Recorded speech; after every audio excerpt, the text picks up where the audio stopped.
This conference will now be recorded. So good morning all of you. आज हम चरक संहिता के निदान स्थान का द्वितीय अध्याय का यानी रक्तपित्त निदान अध्याय का दूसरा व्याख्यान देखने जा रहे हैं।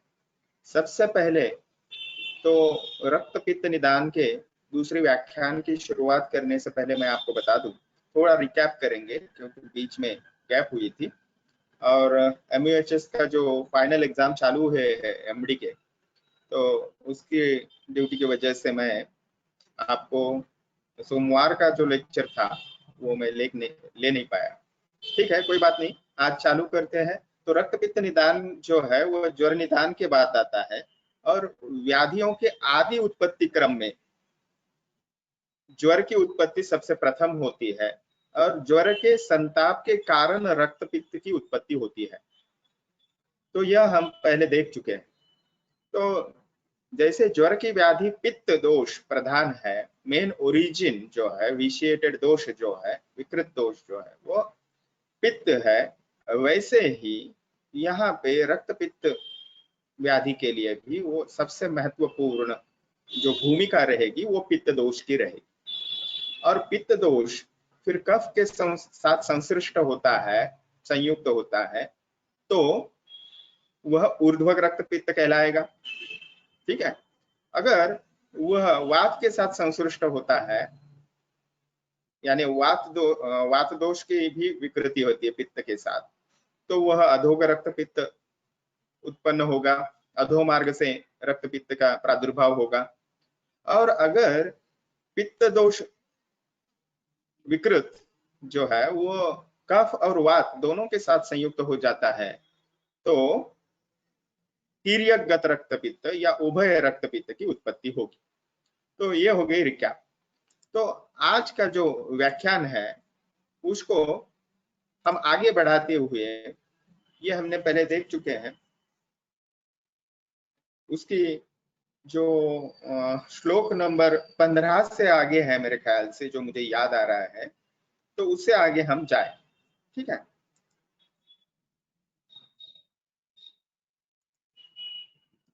तो आप ये स्लाइड देखिए। आप तो 15वें अध्याय में, सॉरी 15वें श्लोक में, रक्तम तु यत् अधोभागम तद याप्यम इति निश्चितम वमनस्य अल्पयोगित्वात् अल्पत्वात् भेषजस्य च वमनम हि न पित्तस्य हरणे श्रेष्ठम उच्यते यः च तत्र अन्वयो वायुः तत्शान्तौ च अवरम स्मृतम तच्च योगवाहम तत्र कषायम तिक्तकानि च तस्मात् याप्यम समाख्यातम यदुक्तम अनुलोमगम।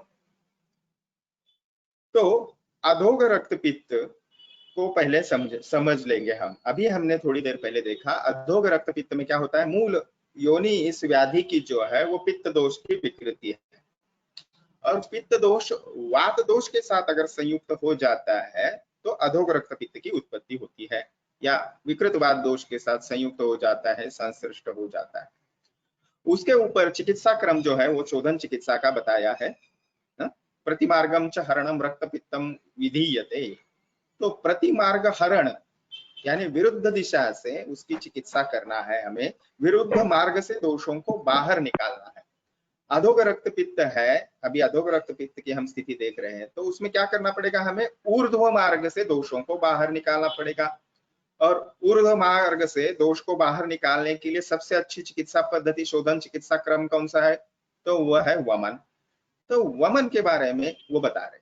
अभी देखिए, वमन जो है वो मूलतः उपक्रम किस लिए है, तो पित्त दोष प्रधान दोषों के लिए, या पित्त दोष की अधिकता से विकृति होगी तो वमन ज्यादा फायदेशीर है। कफ दोष की विकृति होगी, वमन ज्यादा फायदेमंद है। पित्त दोष विकृति है तो वमन ज्यादा फायदेमंद है। लेकिन यहाँ पे विकृति है वात दोष की, इसलिए वात दोष के लिए कफ, ये वमन जो है वो उतना उपयुक्त नहीं है।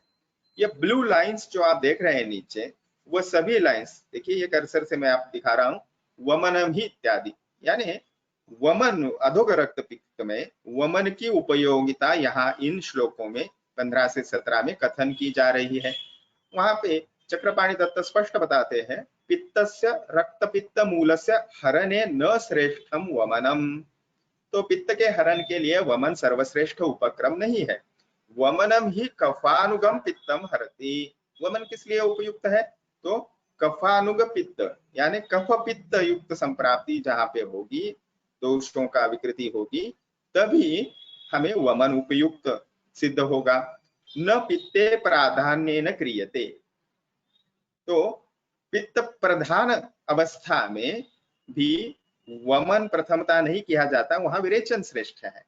तो कफानुग पित्त यानी कफ प्रधान अवस्था है विकृति की, और पित्त भी थोड़ा सा दूषित है, तो उस स्थिति में वमन ज्यादा उपयुक्त है, इसे चक्रपाणि दत्ता हमें समझाते हैं। ठीक है, तो ये प्रधान उपक्रम वमन पित्त के लिए नहीं है। तत्शान्तौ च अवरम इति वातहरणे तत्त्व प्रधानम एव वमनम वातहरणे अयुक्तत्वात् एव। और इसलिए अधोग रक्त पित्त के लिए वातहरण यानी वात की विकृति वहां पे है, तो वहां पे अप्रधानम एवं वमनम, वहां पे वमन उतना उपयुक्त नहीं है, इसलिए वातहरणे अयुक्तात् एव। इसलिए वातहरण के लिए, वात शमन के लिए वह अयुक्त है, यानी कि उतना उपयुक्त नहीं होगा।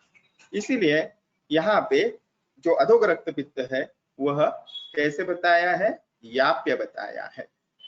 तच्च अयोग अयोगावहम इति तद्वमनम प्रतिमार्ग हरण रूपतया योगावहम अपि सत् पित्तवातयोः उक्तेन न्यायेन अयौगिकत्वेन अयोगावहम इति अर्थाः। और इसीलिए जो मेन थीम लाइन इस उपक्रम की है, इस व्याधि में प्रतिमार्गम च हरणम, यह थीम लाइन है या चिकित्सा सूत्र है। तो इस दृष्टि से वमन वातहरण के लिए उतना उपयुक्त नहीं है, क्योंकि यहाँ पे संप्राप्ति जो है वो पित्त दोष और वात दोष इनकी है प्रधानता से। अभी यहाँ पे शमन चिकित्सा के बारे में जो श्लोक आया है, देखिए, कषायम तिक्तकानि च, तो पित्त प्रधान योनि इस व्याधि की है, ओरिजिन है। तो कषायम तिक्तकानि च अयोगावहान इति योजना।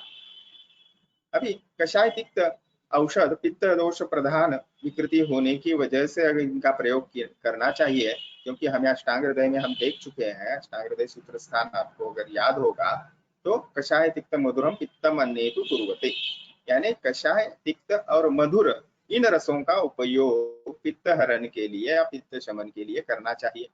लेकिन यहाँ पे जो इन तीन रसों में से दो रस जो है कषाय और तिक्त, इनकी योजना भी यहाँ हम नहीं कर सकते, क्योंकि कषाय तिक्त इन रसों के औषधों की योजना, वनस्पतियों की योजना अगर हमने की, तो वो कैसे हो जाएंगे? वो हो जाएंगे वात दोष के लिए प्रकोप का कारण, यानी कषाय तिक्त रसों से वात दोष का प्रकोप हो जाएगा। इसलिए उनकी भी हमने योजना नहीं कर सकते, क्योंकि अधोग रक्त पित्त में वात दोष का संश्लिष्ट वहां पे है, विकृति है। एवं मधुरम एक अवशिष्टम अधोगे रक्त पित्ते भेषजम भवति। इसलिए क्या हो जाता है? मधुर रस एकमेव रस रह जाता है, केवल एक रस रह जाता है अधोग रक्त पित्त में शमन चिकित्सा के लिए।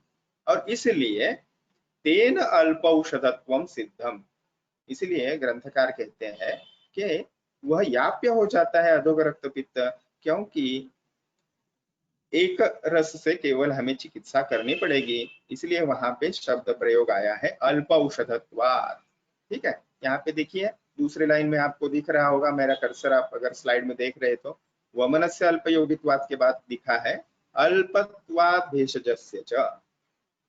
ठीक है, तो इसका मतलब ये हुआ, क्योंकि कषाय तिक्त रसों का प्रयोग कर नहीं सकते, क्योंकि उससे वात दोष बढ़ जाएगा और अधोग रक्त पित्त कम होने के वजह बढ़ेगा वो, इसलिए उसका प्रयोग हम कषाय तिक्त रसों का नहीं कर सकते। तो मधुर रस केवल रह जाता है, और 6 रसों में से केवल एक रस हमें चिकित्सा के लिए उपयुक्त है, इसलिए उसको तेन अल्पौषधत्वम सिद्धम, ऐसे चक्रपाणि दत्त हमें गुरु की भांति समझाते हैं, अध्यापक की भांति समझाते हैं।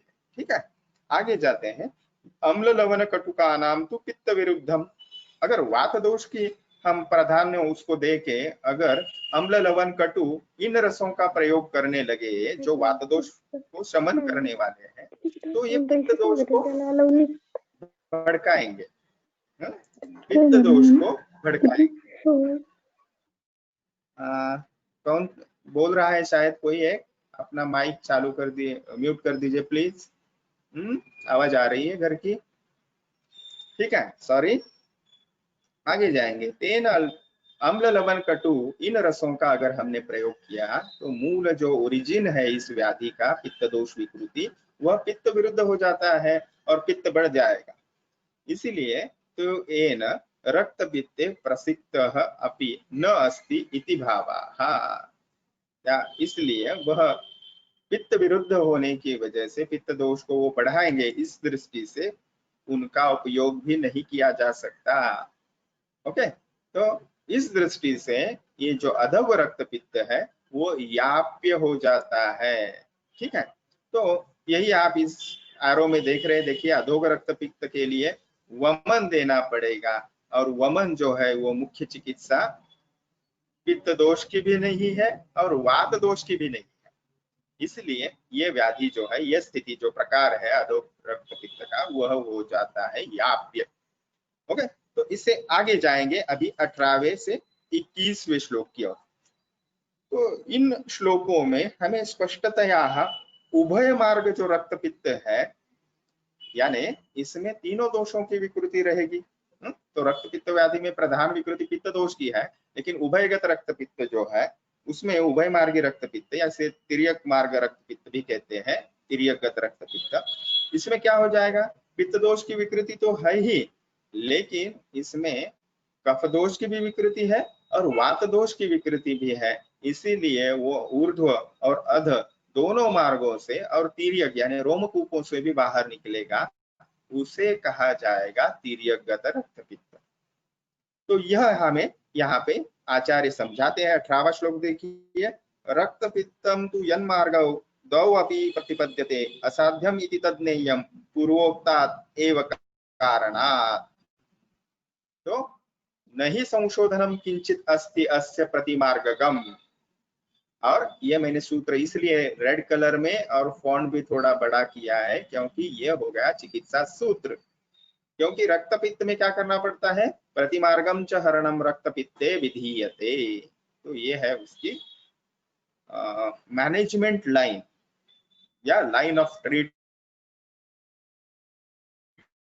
तो एवं एव न अस्य विद्यते संसृष्टेषु च दोषेषु सर्वजित्तम त्रिविध उदरकम रक्तम मार्ग विशेषतः।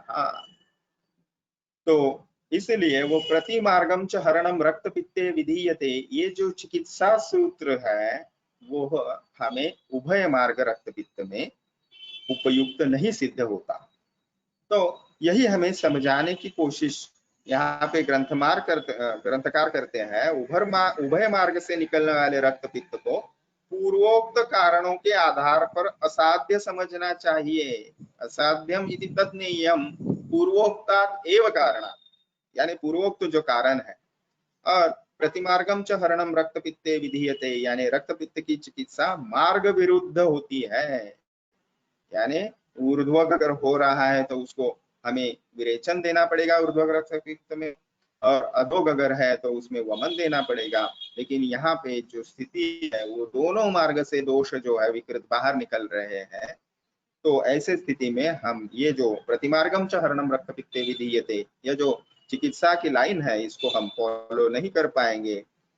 और इसलिए कोई भी संशोधन औषधि यहाँ पे उपलब्ध नहीं है, या संशोधन पद्धति, शोधन चिकित्सा पंचकर्म हम नहीं कर सकते। इस प्रकार इसकी पूर्णतः शांति किसी भी प्रकार से नहीं कर पाते हम। संसृष्ट दोषों में यहाँ पे देखिए, ये सेकंड लाइन जो है, सेकंड लास्ट लाइन, संसृष्टेषु, इसका मतलब बताते हैं संसृष्ट दोषों में त्रिदोष शामक चिकित्सा ही हितकर होती है। और इस प्रकार से मार्ग भेद से यहाँ त्रिविध उदरकम इति उक्तम, त्रिविध उदरकम, तो 30वें श्लोक में हमें चरकाचार्य स्पष्ट बताते हैं कि इसीलिए मार्ग भेद से त्रिविध उदरक, उदरक शब्द यहाँ पे व्याधि के लिए आया है। तो त्रिविध प्रकार के यानी 3 प्रकार के रक्त पित्त उत्पन्न होते हैं, यानी मार्ग भेद से कैटेगराइजेशन जो है रक्त पित्त का हो जाता है 3 प्रकारों में। ठीक है, तो जाते हैं हम चक्रपाणी दत्त हमें और कुछ अगर थोड़ा और प्रकाश डाले तो उसको समझने की कोशिश करते हैं। पूर्वोक्तात् इति वमन विरेचन अयोगित्वात् अनौषधत्वात् च, यानी इससे पहले जो श्लोक आया है उभय मार्ग के लिए, तो उसके बारे में समझाते हैं हमें। वमन उपक्रमणीयात्, श्लोक नंबर 9 देखिए, तद उभय भागम तद असाध्यम। तो 9वें श्लोक में स्पष्ट जो बताते हैं उसका यहाँ पे पुनरुक्ति नहीं करते, वह बताते हैं पूर्वोक्तात् इति, यानी पहले कथन कर चुके हैं। वमन विरेचन अयौगित्वात् अनौषधत्वात् च इति। तो ये 9वें श्लोक में इसको संक्षेप से बता दिया है, इसीलिए उसका पुनरुक्ति यहाँ पे नहीं करते और बताते हैं वमन विरेचन अयोगित्वात्, जो 9वें श्लोक में आया है वही चक्रपाणी दत्त हमें यहाँ समझाते हैं। तो वमन विरेचन अयोगित्वम उत्पादयाति न ही इत्यादि। तो संशोधनम इति सामान्य वचनेन, संशोधन चिकित्सा यहाँ पे नहीं कर सकते, इसका सामान्यतः अर्थ क्या लिया जाता है, बस्ति शिरोविरेचनयोः अपि प्रतिक्षेपम सूचयति। न केवल वमन और विरेचन के बारे में यहाँ पे समझाते हैं, तो चक्रपाणी दत्त बताते हैं कि बस्ती शिरोविरेचन यानी बस्ती और नस्य चिकित्सा भी इसमें नहीं कर सकते हम।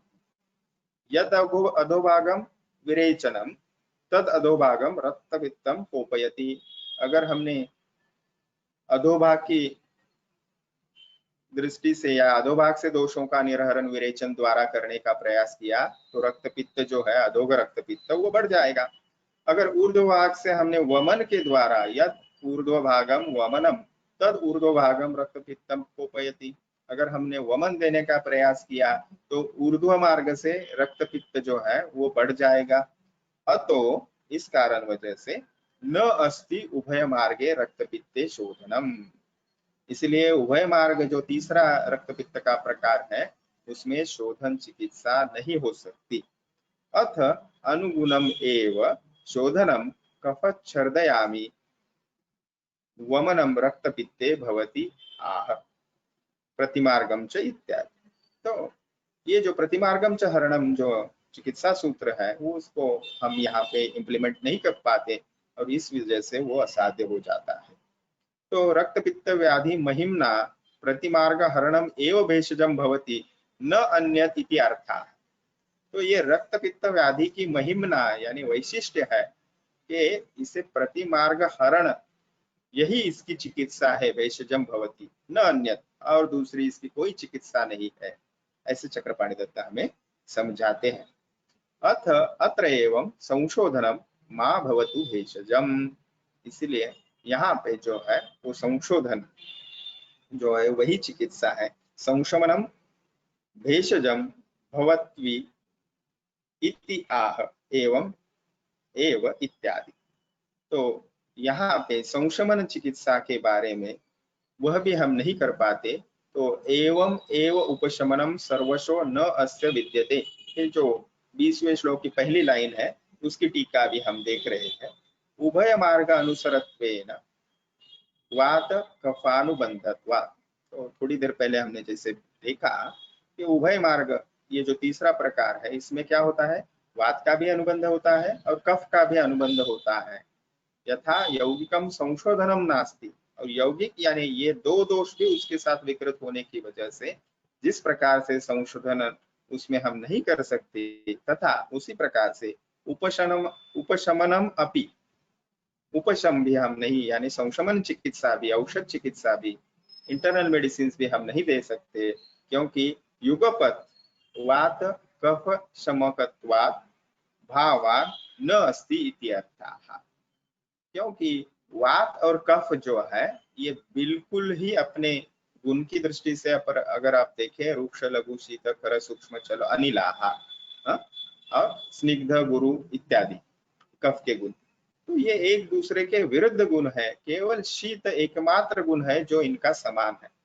इसलिए अगर आप वात का शमन करने कोई औषधि देंगे तो इससे कफ की वृद्धि हो जाएगी, और कफ शामक कोई औषधि देंगे तो इससे आप क्या करोगे, वात जो है उसको ये कर देंगे, विकृत कर देंगे। तो इस प्रकार से सर्वशो न विद्यत इति किंचित अपि न विद्यत, ये सर्वशो शब्द जो है, इसीलिए कोई तिल मात्र भी गुंजाइश संशमन चिकित्सा की औषधों की उपलब्धता नहीं है, any option is not available, ऐसा ग्रंथकार यहाँ पे बताते हैं। एतत् एव उपशमन भेषज अभावम स्फोटयति, और इस प्रकार से शमन चिकित्सा के लिए भेषज यानी औषध का अभाव स्पष्ट करते हैं संसृष्टेषु इत्यादि श्लोक। तो इसको और थोड़े विस्तार से बताने के लिए ये दूसरी लाइन देते हैं, ऐसा चक्रपाणि दत्त बताते हैं। तो इससे क्या पता चलता है, संसृष्टेषु इति सन्निपातेषु इति बोधव्यम। जनरली हम सामान्यतः क्या अर्थ लेते हैं संसृष्ट शब्द से, दो दोषों का एकत्रीकरण या विकृति, ठीक है, और सन्निपात शब्द का अर्थ लेते हैं तीन दोषों का।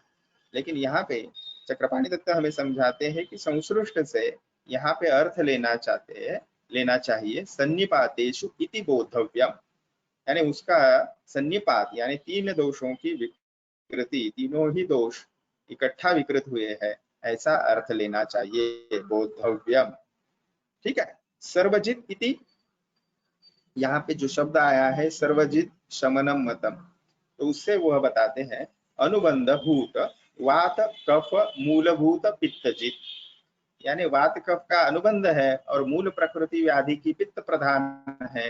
तो इस प्रकार से ये तीनों ही दोषों की विकृति हो जाती है। अगर आप वात दोष के शमन के लिए मधुर औषधियों का, मधुर ही कफकारी मधुर औषधियों का प्रयोग करेंगे तो कफ की वृद्धि होगी, तिक्त कषाय औषधियों का प्रयोग करेंगे तो वात की वृद्धि होगी, और जो शेष रस है मधुर और तिक्त कषाय छोड़ के जो तीन रस है वह क्या हो जाएंगे, पित्तकर एव इति भावाहा, तो वह पित्त को बढ़ाएंगे, ठीक है। क्यों चक्रपाणि दत्त और बताते हैं एवं एव इति विना भेषजम न उपशमनम रक्त पित्तस्य भवति इति योजनीयम, ये उसका अर्थ लेना चाहिए। या और भाषा में अगर हम समझे तो संशमन चिकित्सा के लिए औषधि ही उपलब्ध नहीं है, इसीलिए उभय मार्ग रक्त पित्त के लिए हम कोई चिकित्सा नहीं कर पाते। त्रिविध उदरकम इति, यह जो शब्द आया है उसके बारे में बताते हैं।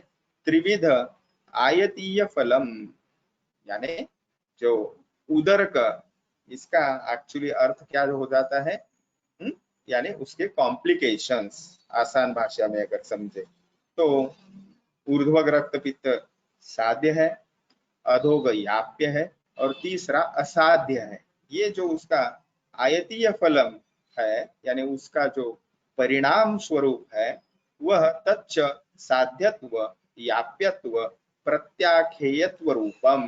तो उदर का यहाँ पे शब्द प्रयोग क्यों किया है, तो यहाँ पे साध्यता के दृष्टि से उसका वर्णन है, उसका अर्थ लेना चाहिए, ऐसे हमें चक्रपाणि दत्त इस टीका में समझाते हैं, ठीक है।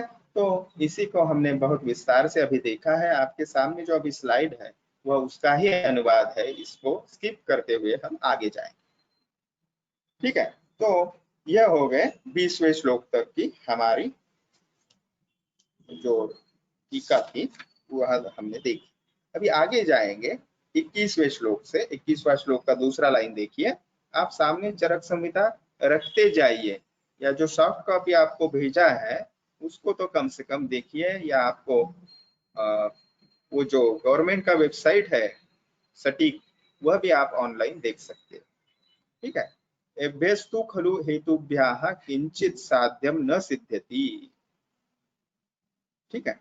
तो इन श्लोकों से हमें यह पता चलता है कि निश्चित रूप से इन हेतुओं के विद्यमान होने पर कुछ साध्य रोग भी सिद्ध नहीं होते, अथवा असाध्यता को प्राप्त हो जाते हैं तो परिचारक एवं उपकरण के अभाव में रोगी यदि अधीर हो जाए, चिकित्सक के दोष के कारण या उचित चिकित्सा न करने पर कुछ रोग साध्यता का अतिक्रमण कर देते हैं।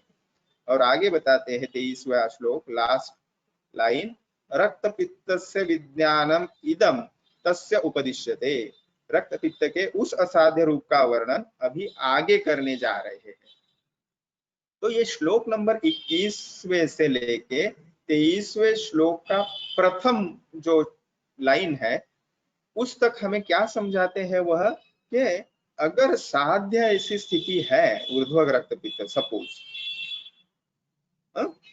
और अगर परिचारक उपकरण यानी औषधियां या वमन उसमें करना है तो उसके लिए जो सामग्री लगेगी, उपकरण इक्विपमेंट्स लगेंगे, वह अगर उपलब्ध नहीं है, ठीक है, और रोगी में भी सहत्व उतना नहीं है, तो वह साध्य होते हुए भी असाध्य हो जाता है।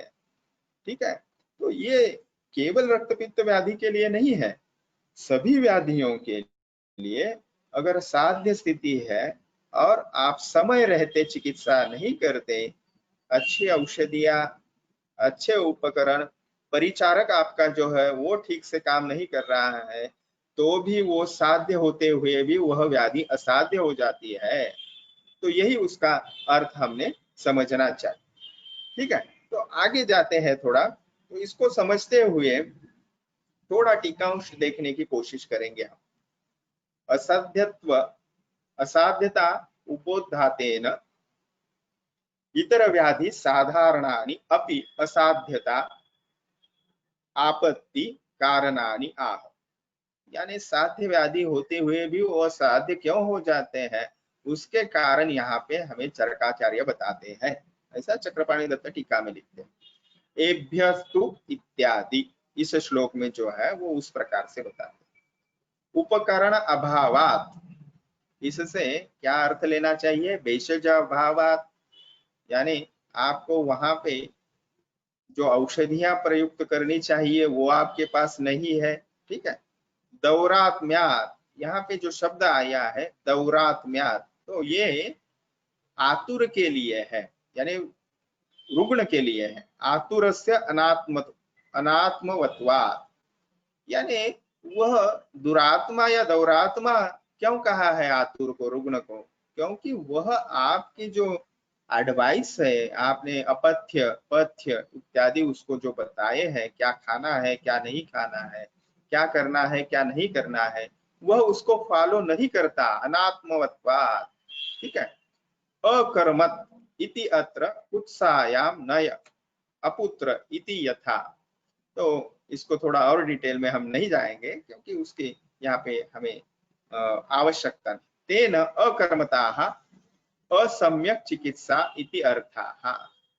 तो इससे क्या अर्थ लेना चाहिए, तो अकर्मताः चा इसका अर्थ असम्यक उचित चिकित्सा नहीं करना, यह भी उसका कारण है।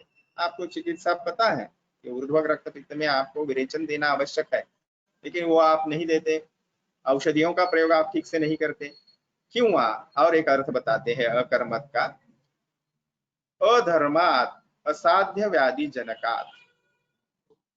अधर्मात यानी वैद्य जो है या परिचारक जो है वह अपने धर्म का पालन नहीं करता है। और यहाँ पे कश्चित रोगो अतिवर्तते, ये जो है वहां पे बताया है, कश्चित इति वचनेन अचिकित्सया न सर्वे तिलाल तिल आलक मशक आदयोः अवश्यम असाध्या भवन्ति इति दर्शय। तेषाम् अचिकित्सायाम् अपि साध्यत्वात् प्रेष्यादि दोषेण, तो ये प्रेष्य जो है वहां पे प्रकृते रक्तपित्ते असाध्यत्वम दर्शयन आह। तो देखिए ये जो साध्य याप्य परिक्रमात, ये जो स्थिति है वहां पे हमें ग्रंथकार समझाते हैं। तो इसको थोड़ा और अगर हम डिटेल में जा सकते हैं, लेकिन यही हम उसको रोकेंगे और आगे की श्लोक की तरफ जाते हैं, क्योंकि अगर हम और थोड़ा डिटेल समझेंगे तो शायद आपको कंफ्यूजन हो सकती है। लेकिन जिनको आवश्यक है उनको जरूर समझाएंगे। तो आगे जो है वो 23वें श्लोक से लेके दूसरी लाइन से लेके 26वें श्लोक तक इनक्यूरेबल रक्तपित्त, असाध्य रक्तपित्त के लक्षण हमें समझाते हैं। ठीक है, तो अधोग असाध्य है, उभय मार्ग जो है वो असाध्य है, और अधोग व्याप्य है, ये तो हमने देख लिया। लेकिन और कुछ रक्तपित्त के स्थितियां जो है वो असाध्य के लिए कारण हो जाती है, उसको यहाँ से बताया है। तो रक्तपित्तस्य विज्ञानम इदम तस्य उपदिश्यते यत् कृष्णम अथवा नीलम यद्वा शक्रधनुष्प्रभम रक्तपित्तम असाध्यम तद्वाससो रंजनम च यत् वृषम पूति अतिमात्रम च सर्व उपद्रववच्च यत् बलमांसक्षये यच्च तच्च रक्तम असिद्धम असिद्धिमत् येन च उपहतो रक्तम रक्तपित्तेन मानवाः पश्येत् दृश्यम यच्चापि तच्च असाध्यम न संशयाः। तो ये रक्तपित्त जो है लक्षण वाले निश्चित ही असाध्य है, इसमें कोई संशय नहीं उत्पन्न करना चाहिए, ऐसे हमें चरकाचार्य बताते हैं। तो इसका हिंदी में अर्थ पहले समझते हैं और फिर टीका देखेंगे। रक्तपित्त में निकलने वाले रक्त का वर्ण जब कृष्ण, नील अथवा इंद्रधनुष के वर्ण की तरह होता है, तथा जिसमें स्वच्छ वस्त्र अगर इस जो द्रव बाहर आ रहा है द्रव द्रव्य उससे रंग जाए एवं साफ करने पर उसका रंग न छूटे, वह रक्तपित्त असाध्य होता है। ठीक है, तो तद वासस्थो रंजनम च यत्, तो उसको अगर हम क्लीन भी करें तो वो क्लीन नहीं हो पाता, वो वस्त्र अशुद्ध या स्वच्छ ही रहता है, जिससे भयंकर रूप से दुर्गंध आती है। भृशम पूति अतिमात्रम, ठीक है, भृश यानी बहुत ही सीवियर या स्ट्रॉन्ग दुर्गंध आती है। और यहाँ पे बताया है अतिमात्रम यानी अधिक प्रमाण में अगर रक्त निकल रहा है जो सभी प्रकार के उपद्रवों से युक्त है, सर्व उपद्रववच्च यत्, तो उसको भी जो है वो असाध्य का लक्षण माना है। अर्थात जिसमें रक्तपित्त के सभी उपद्रव विद्यमान है, ऐसे व्यक्ति में वो असाध्य होता है। और कौन से व्यक्ति में? बल व मांस से क्षीण पुरुष में जो रक्तपित्त होता है वह भी असाध्य है। रक्तपित्त से युक्त रोगी जब दृश्यमान सभी वस्तुओं में आकाश को रक्तवर्ण से आच्छादित अगर देखता है, तो ये भी जो उसका स्वप्न जो बताया है या स्थिति बताई है, तो वह असाध्यता को येन च उपहतो रक्तम रक्तपित्तेन मानवाः पश्येत् दृश्यम व्यच्चापि, तो यहाँ पे स्वप्न की स्थिति नहीं बताई है, वह सामान्यतः भी अगर दृश्य कोई देखता है तो वह जो है वो रक्त वर्ण से आच्छादित ही उसको दिखाई देता है, और ये रक्तपित्त के असाध्यता के लक्षण है, इसमें कोई संदेह नहीं करना चाहिए, ऐसे बताते। तो ठीक है, टीका देखते हैं अभी। ऊर्ध्वगस्य अपि रक्तपित्तस्य लाक्षणिकम, यहाँ पे असाध्यताम आह, तो लाक्षणिकी असाध्यता यहाँ पे बताई है। प्रकार के दृष्टि से मार्ग के जो प्रकार बताए हैं, मार्ग के जो प्रकार बताए हैं उस दृष्टि से तो असाध्यता पहले बता दी है, लेकिन अभी उसके और लाक्षणिक असाध्यता हमें ग्रंथकार बताने जा रहे हैं इस श्लोक में, ऐसे चक्रपाणि दत्त बताते हैं।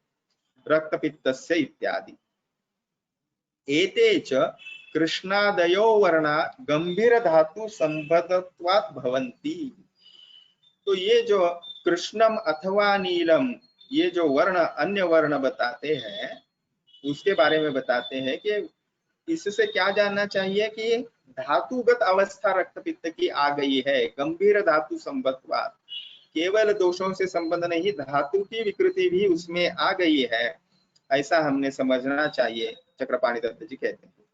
ततः च असाध्यत्वम युक्तम एव, और इस गंभीर धातु से संबंधित होने की वजह से वो असाध्य हो जाता है। ठीक है, आगे शब्द आता है तद वाससो रंजनम च यत्, तो वाससो रंजनम च यत् इति प्रक्षालितम अपि सद्वासो रंजयति न क्षालेन अपि एतेति बोधव्यम, यानी वाससो रंजनम च यद इति, इस शब्द से क्या जानना चाहिए? तो जो स्वच्छ वस्त्र को रंग दे, अर्थात जिसके द्वारा सफेद वस्त्र रंग जाए और धोने पर भी जिसका रंग न छूटे, ऐसा अर्थ लिया गया है। न कि सभी वस्त्र रक्त के द्वारा रंजित होते हैं। ठीक है, यानी स्वच्छ वस्त्र होना चाहिए, सफेद वस्त्र का या वर्ण का होना चाहिए, ऐसा हम अर्थ आसानी से यहाँ पे जाने। अन्य किसी कलर का वस्त्र अगर लेंगे तो उसमें हमें वो डिफरेंशिएट हम नहीं कर पाएंगे। अन्यथा सर्वमेवं रक्तम वाससो रंजन भवति इति वचनम अनर्थकम स्यात्। यानी अगर हम सर्व प्रकार के वस्त्र जो है, सर्व रंग के वर्ण के वस्त्र जो है, उसका अर्थ अगर लेंगे तो उसको अगर क्लीन करने के बाद वो ठीक से हम डिफरेंशिएट नहीं कर पाएंगे। तो इसीलिए सफेद वस्त्र के ऊपर ऐसा ही उसका अर्थ लेना चाहिए। वृषम प्यूति इति धातु अंतर धातुवंतर रस संबंधात अति दुर्गंधी। यानी भ्रूषम ये जो शब्द आया है वह अति मात्र अत्यंत, यानी आपको अगर वो स्मेल आ जाए तो उल्टी आ जाएगी या आपकी आंखों में से पानी आ जाएगा, आप उल्टी रोक नहीं पाओगे। तो ऐसी स्थिति जब इमेजिन कीजिए, वैसे भृशम पूति यानी बिल्कुल बहुत ही दुर्गंध युक्त आपको स्मेल या दुर्गंध आ जाएगी, गंध आ जाएगी। यह स्थिति क्या दर्शाती है, लक्षण क्या दर्शाती है? तो धातु अंतर संबंधात अति दुर्गंधी। तो जो धातु है ना, उनका भी कोथ या उनका भी डीजनरेशन चालू हुआ है, ऐसी स्थिति वहां पे आती है, या धातुगत अवस्था को वो हमें दर्शाता है। भृशम पूति अतिमात्रम, यह शब्द। आगे है सर्वोपद्रववत, यानी सर्व उपद्रव युक्त अगर वह व्यक्ति है या वह लक्षण है तो वह स्थिति असाध्य हो जाती है। तो इससे से क्या अर्थ लेना चाहिए? कौन से उपद्रव? उक्त दौर्बल्यात उपद्रव युक्तम, यानी पहले जो बता चुके हैं दौर्बल्य इत्यादि, वह उपद्रव युक्त अगर व्यक्ति है तो वह भी असाध्य के लक्षण है। दृश्यम घटपटादि, तो ये जो व्यक्ति पश्चे दृश्यम, यानी वो सामने घट रखा है यानी घड़ा है, या कोई वस्तु है, पट यानी कोई वस्त्र है, उसका रंग सफेद है या पीत है, येलो है, फिर भी वह व्यक्ति जो है कैसे देखता है? उसको रक्त वर्ण का ही देखता है। यद्यपि आकाशम अपि दृश्यम भवति मीमांसकनये तथापि प्राय आकाशे एव असाध्य रक्तपित्ते रक्तत्वं प्रतीयति इति न पुनरुक्तम। यानी आकाश को भी वह जो है वह व्यक्ति कैसे दिखता है? लाल ही देखता है, रक्त वर्ण का ही आकाश देखता है। ठीक है, तो इसका अर्थ यह लेना चाहिए। अन्य मीमांसकों का मत यहाँ पे है कि वह पुरुष आकाश को भी रक्त वर्ण का देखता है। तो आकाश का रक्त वर्ण का प्रतीत होना प्रायः असिद्ध रक्तपित्त में पाया जाता है, इसलिए उसका पुनः कथन जो है वो पुनरोक्त दोष के अंतर्गत नहीं आएगा, यह वह बताते हैं। यानी पश्चेत दृश्यम वियच्चापि तच्च असाध्यम न संशयाः, ये जो स्थिति है वह यहाँ पे असाध्यता के बिल्कुल इनक्योरेबल किस कारणवश होता है यह व्याधि, तो उसके बिल्कुल डिटेल्स यहाँ पे बताते हैं। आगे 27वां श्लोक आता है, तत्र असाध्यम परित्याज्यम याप्यम यत्नेन यापयेत् साध्यम च अवैधः सिद्धैः भेषजैः साधयेत्। तो इससे यत्नेन इति वचनात् अयाप्यम याप्य यापनम यत्नम विना न भवति इति दर्शयति। यहाँ असाध्य रक्तपित्त को छोड़कर याप्य का यानी जो कष्ट साध्य है उनका यत्न पूर्वक यानी बहुत ही प्रयत्न पूर्वक उस रोगी को आहार विहार इत्यादि का सब मैनेजमेंट, डाइट, बिहेवियर, ये सब उसको करके यापन करना चाहिए तथा साध्य की चिकित्सा सिद्ध औषधियों द्वारा करना चाहिए। यानी याप्य को बिल्कुल आपको स्ट्रिक्ट मैनेजमेंट करना पड़ेगा। कष्ट साध्य तो उसको आप नियंत्रण में रख पाओगे, ठीक है। और साध्य जो है उसके लिए जो ग्रंथों में मार्गदर्शन है, आचार्यों का मार्गदर्शन है, उसके अनुसार चिकित्सा करके उसका चिकित्सा करनी चाहिए, ऐसे यहाँ पे हमें ग्रंथकार बताते हैं। यत्नेन इति वचनात्, जो टीका समझाते हैं हमें चक्रपाणि दत्त, वह बताते हैं कि वचनादि के द्वारा भी याप्य का यापन कार्य बिना प्रयत्न के नहीं होता। यानी वचन आदि जो ये यहाँ पे आप करोगे, यानी उसको जो वचन का शब्द है, जो एडवाइस है आपने उसको डाइट का, बिहेवियर का दिया है, उसका स्ट्रिक्ट फॉलो उसने करना चाहिए, तो ही उसको याप्य को आप जीवन यापन उसका कर पाएंगे, उसको कंट्रोल में रख पाओगे। अन्यथा उसको कंट्रोल में रख पाना बिल्कुल ही मुश्किल है। वह याप्य जो है वो असाध्यता की ओर जा सकता है। ठीक है, आगे जाते हैं। 28वां श्लोक जो है वह बताता है, कारणम नाम निवृत्तिम पूर्व रूपानि उपद्रवान मार्गौ दोषानुबंधम च साध्यत्वम न च हेतुमत निदाने रक्तपित्तस्य व्याजहार पुनर्वसुः वित्तमोह रजो दोष लोभ मान मदस्पृहा। तो यहाँ पे इस उपसंहारात्मक जो तत्र ये श्लोक आए हैं 3, उसका अर्थ है इस रक्तपित्त निदान नामक अध्याय में भगवान पुनर्वसु अत्रेय ने रक्तपित्त के हेतु यानी पॉजिटिव फैक्टर्स, नामकरण का कारण, उसको ऊर्ध्व क्यों कहा है, अधो क्यों कहा है, तिर्यगत क्यों कहा है, उसके पूर्व रूप क्या है, उपद्रव क्या है, रक्तपित्त के मार्ग तथा दोषों के अनुसार या मार्गानुसार दोषों का अनुबंध, उनकी साध्य सत्यता, इनका सहेतु हेतु मत यानी विथ कॉज यानी लॉजिकल एक्सप्लेनेशन इस अध्याय में दिया है। इस प्रकार अग्निवेश द्वारा जो आगे श्लोक आता है, यदि अग्निवेश कृते तंत्रे चरक प्रति संस्कृते निदान स्थाने रक्तपित्त निदानम नाम द्वितीयोध्यायः, और इस प्रकार से अग्निवेश द्वारा रचित चरक द्वारा प्रतिसंस्कृत निदान स्थान के रक्तपित्त नामक निदान के द्वितीय अध्याय का जो है वहां पे समाप्ति होती है।